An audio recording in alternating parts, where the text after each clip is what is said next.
month, there will be a conference in Lusaka, or a summit in Lusaka, Zambia, my country, led by the United States. They have come to Southern Africa to teach us democracy. A country that was opposed to our liberation, a country that supported colonial regimes,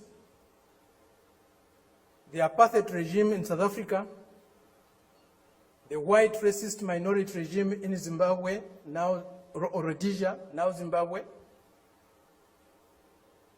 the Portuguese colonial governments in Mozambique, in Angola, in Guinea-Bissau, and Cape Verde, today is coming to Africa to teach us about democracy.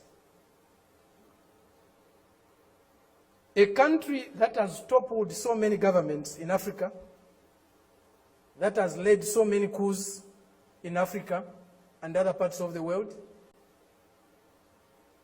a country that has killed so many of our leaders in Africa and other parts of the world,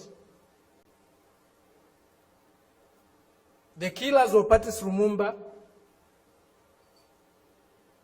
those who toppled Kwame Nkrumah, those who killed Nasser, those who killed Muammar Gaddafi, today are coming to teach us about democracy. A country that has been built on brutal force, on enslavement of other human beings, on the humiliation of Africans, the exploitation of Africans, the plunder of Africa, today is coming to teach us about democracy.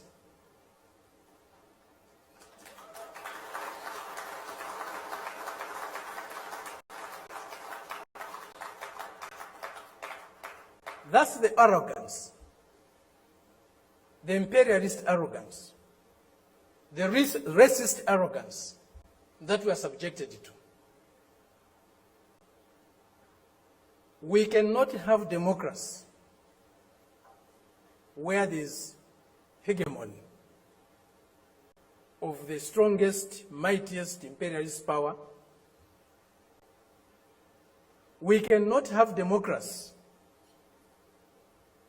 where a country's resources, a country's decisions are dictated to by another country. A country that is dominated by another country cannot be democratic. A country that lacks sovereignty cannot be democratic. A people that cannot decide for themselves cannot be democratic. A colony, a neo-colony cannot be democratic. That's why today, even at the United Nations, membership is on the basis of sovereignty.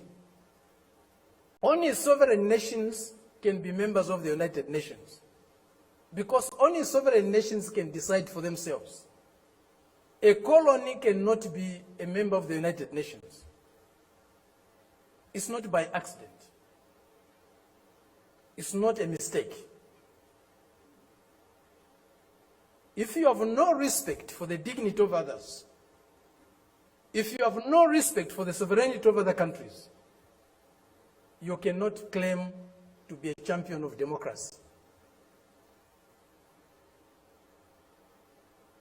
They used to say, all roads lead to Rome. Today we can confidently say,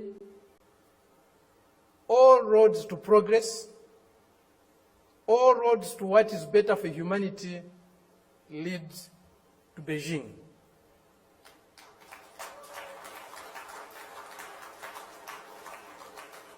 This is a country, this is a people that have developed themselves, that has developed itself without colonizing any country in the world, without plundering any country in the world, without subjugating any people in the world.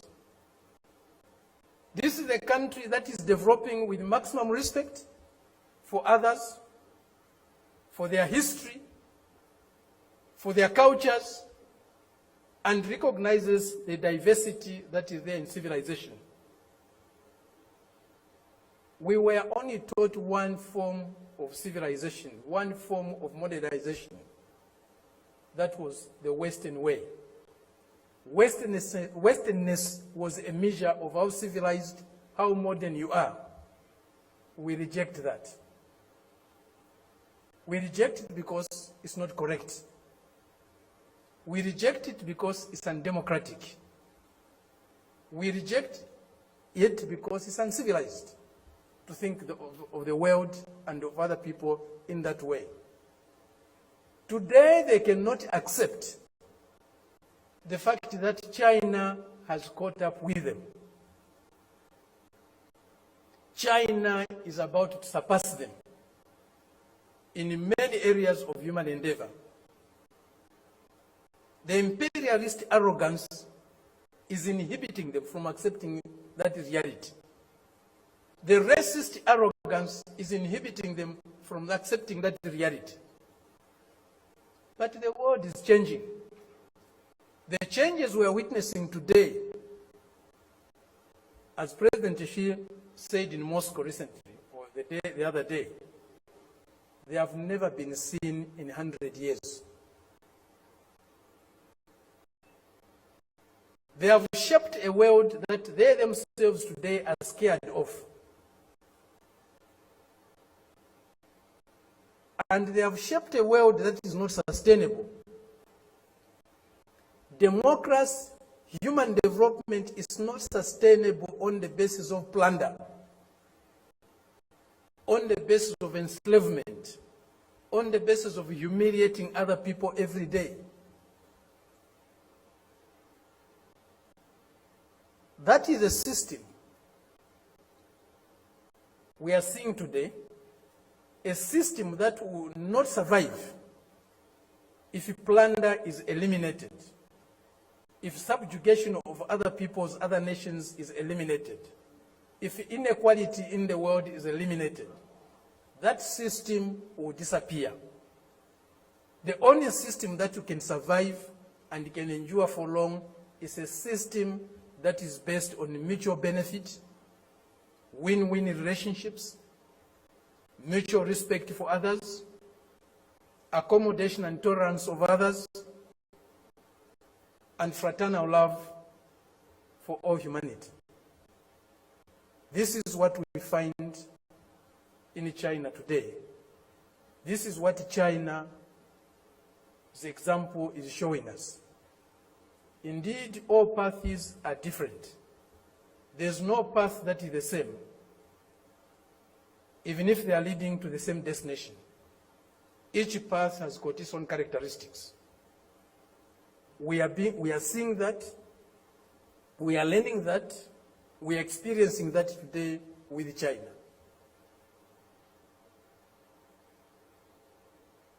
There are many things that need to be done to get the world that we want.